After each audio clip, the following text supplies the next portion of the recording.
Okay, we're going to call the meeting to order for the Southwick Tolland Granville Regional School Committee meeting. It is 6 o'clock. Just a reminder, if you would like to make a public comment this evening, in order to do so, please send an email to the superintendent at STGRSD.org email address. Make sure you include your name and address in the body of the email, please.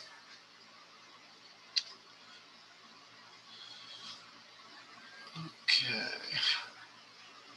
Up first, I'll entertain a motion to accept the secretary's report dated February 4th, 2021. So moved.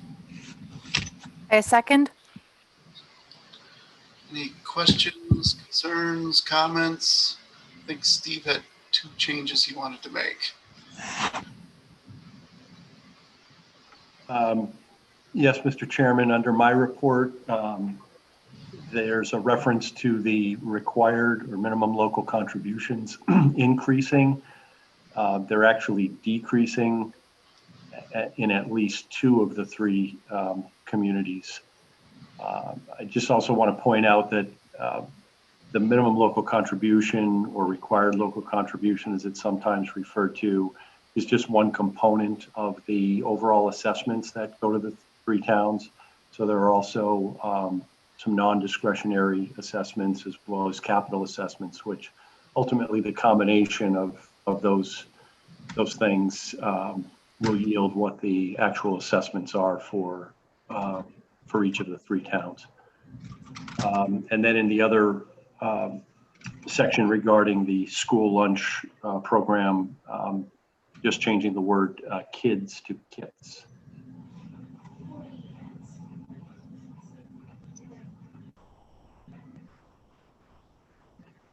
I think just a typo there.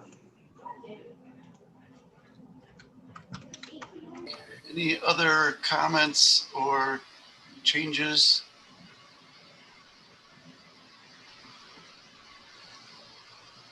Okay, hearing none, we're going to accept these meeting minutes as modified.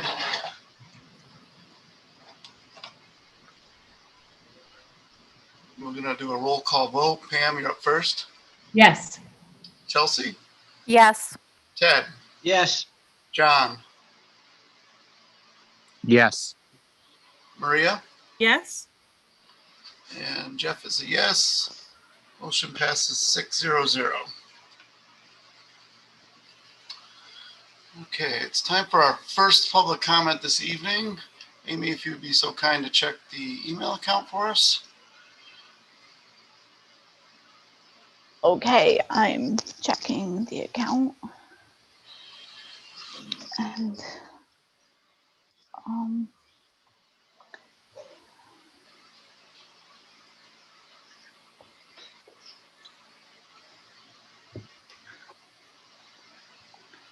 And there are no emails for public comment for the first session. Thank you, Amy. Up next is the Student Advisory Report. Hi, everyone. It's Annette St. Jacques. SRS students went back to hybrid last week for the first time since November 6th. Students were able to stay engaged in classes while having a stable transition throughout the week. It was good for students to be back at school since it was the start of the 2nd semester. Winter sports and games have started and are currently being broadcasted online for basketball and any other events occurring at the James Vincent Gymnasium.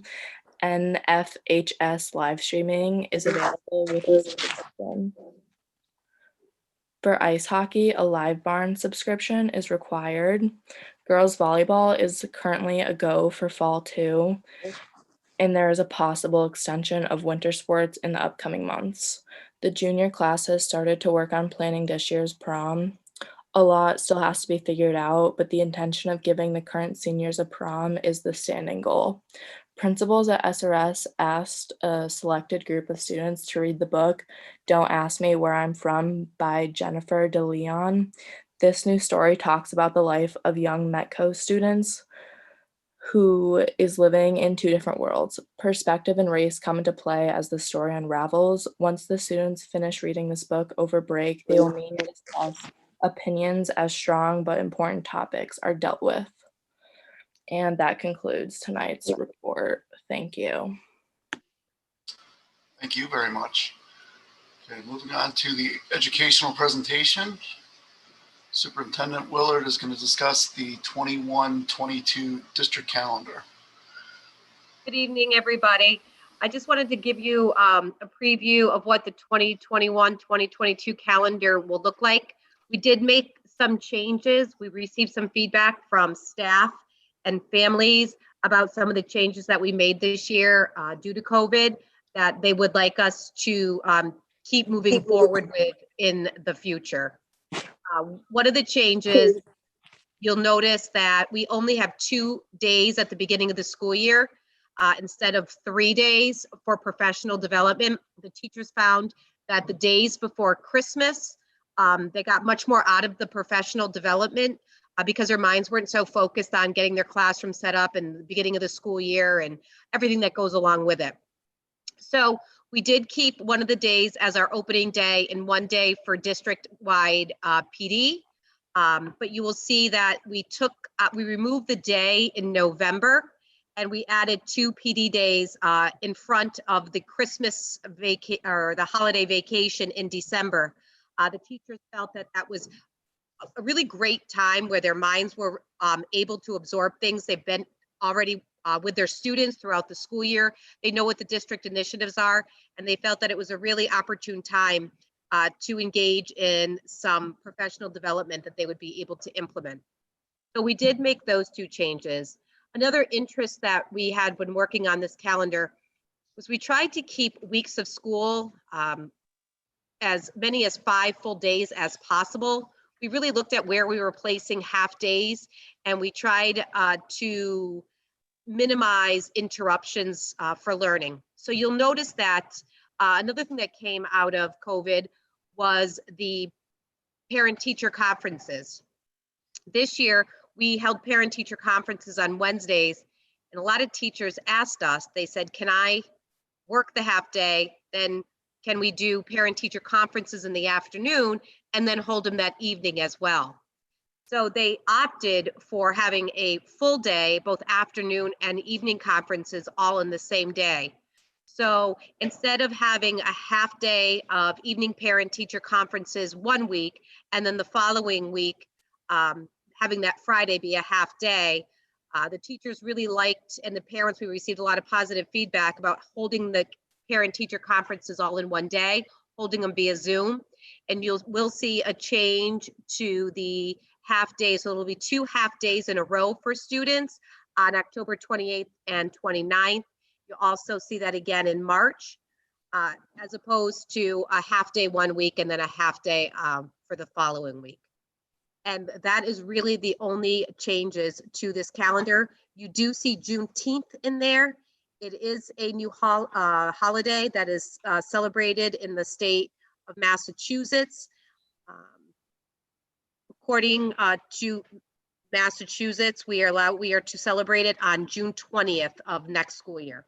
So even if we do have snow days that carry us over into that week, we would have the 20th off from school.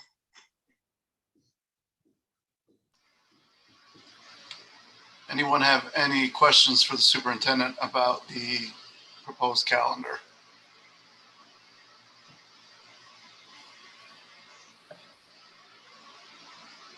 Okay, moving on.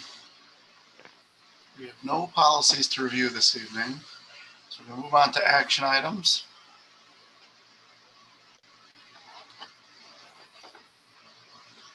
My language, give me 1 minute. Move to approve the memorandum of agreement between the Southwick-Tallinn-Granville Regional School District and the Southwick-Tallinn-Granville Education Association Incorporated COVID-19 school/district closure metrics version 3.0 recommended. So moved. I second. Any questions about the revised MOA? I have a question. In part 3B, it talks about Southwick, Tolland, or Granville could become red on the community level. And I'm wondering if we could kind of paint the picture of what that looks like for even like Tolland or Granville to become red. Sure. All three of our communities, due to the population, all have to have greater than 25 cases over a 2-week period to become red. Thank you. You're welcome. Okay, any other questions about the MOA? Is it possible for number 3, 2 of those 3 to be reached, but still determined not to be learning remotely? As of right now, no. Not the only thing that changed in this MOA was for what's in red. We defined the term incidents. So that criteria in 3 has not changed.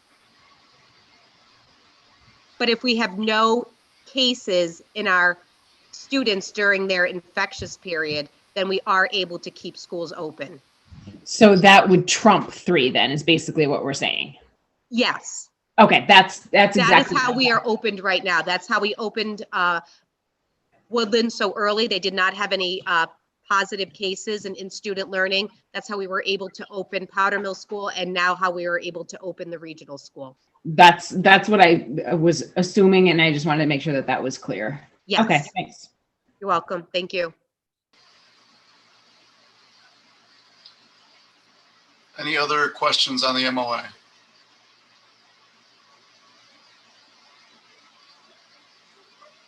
Okay, hearing none, we're going to do a roll call vote. Pam, you're up first. Yes. Chelsea. Yes.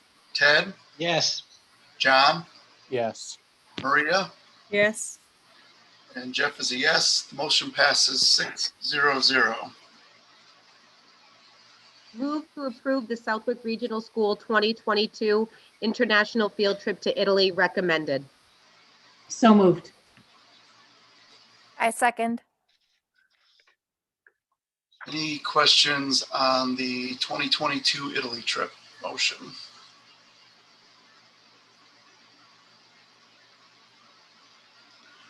Okay, hearing none, we'll do a roll call vote. Pam, Yes. Chelsea, Yes. Ted, Yes. John, Yes. Maria, Yes. and Jeff is a yes. Motion passes 6-0-0. Move to approve the 2021 school year Southwick Regional School fundraiser flower bulb sales to benefit the Italy 2022 trip recommended. So moved. I second. Any questions on the fundraisers?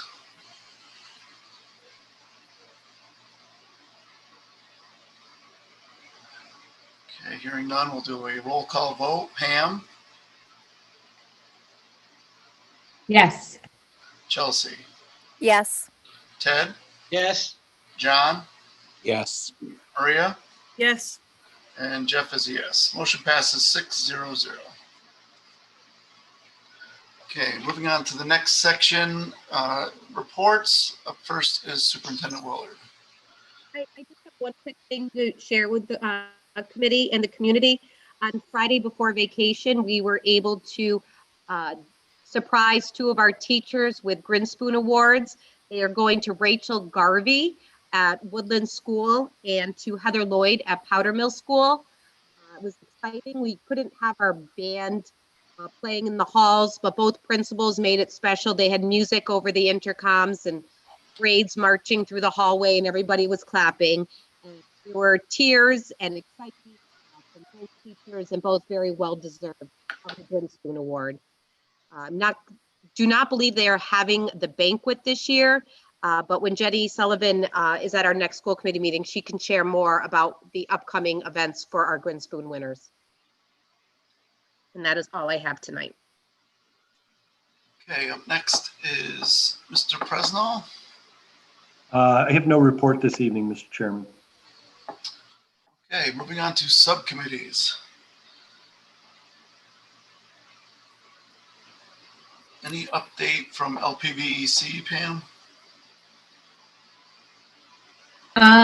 Yes, the last time that we met, I mentioned that the collaborative was moving towards bringing kids back 5 days a week. And that may be true for some components of their educational program. But after having spoken to building principals of various districts, it's been decided that that was a bit premature for CTEC students, because many of the CTEC students do attend classes in the mornings and they're sending schools remotely. So the decision now is that CTEC students will remain 4 days a week. And then I guess I'll hold off until we get to ILT, because I do have a small update on ILT as well. Okay. FinCom, just a reminder that we have a meeting tomorrow at 8:30 in the morning. Policy, have any update? No update from policy, but I would really like to get a date set if we could.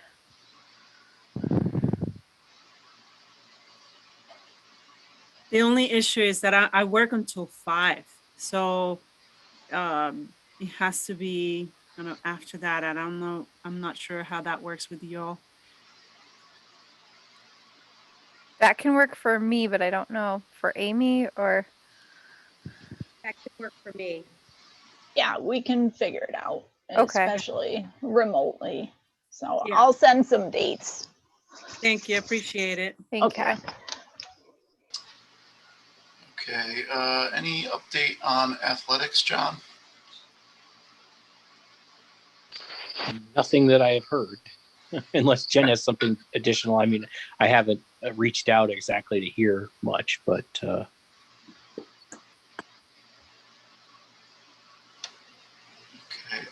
Pam, how about ILT? So yes, we did have an ILT meeting last week. The purpose of the meeting was really for ILT to take a look at and approve the handbook changes that Joe will be coming to us about regarding instructional technology and the computer science program at the high school. And basically, you know, we knew that when digital literacy was started at Powder Mill and then even at Woodland, that the students' digital literacy skills would improve, and that we'd have to kind of ramp up what we were doing at the high school level. And so we do. And basically what is happening now is they're using code.org at all levels, but by the time they get to high school, they're really ready to kind of take it to the next level. So they're Melissa Trasco has been working with a different program, Code HS, with her students, and that is going to become the foundation of the new computer science courses at the regional school. So just a little heads up that Joe will be presenting that change in program of studies to us, I would assume, in the near future.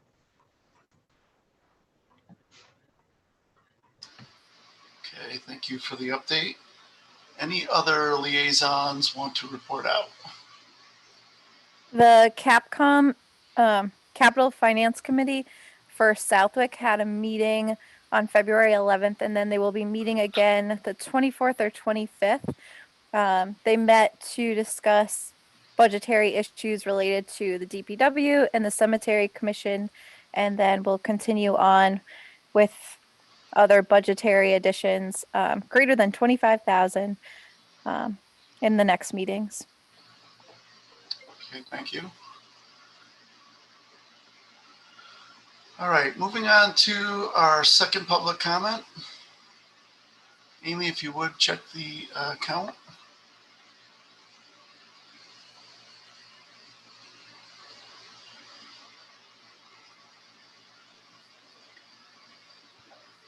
Chairman Houle, I do not have any public comments that meet the criteria for public comment. Okay, thank you. All right, moving on to committee discussion. Does anyone have any old business?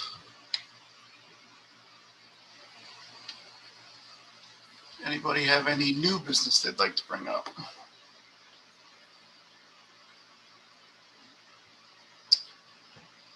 Okay, at this time, I'd entertain a motion to go into executive session and not return into open meeting.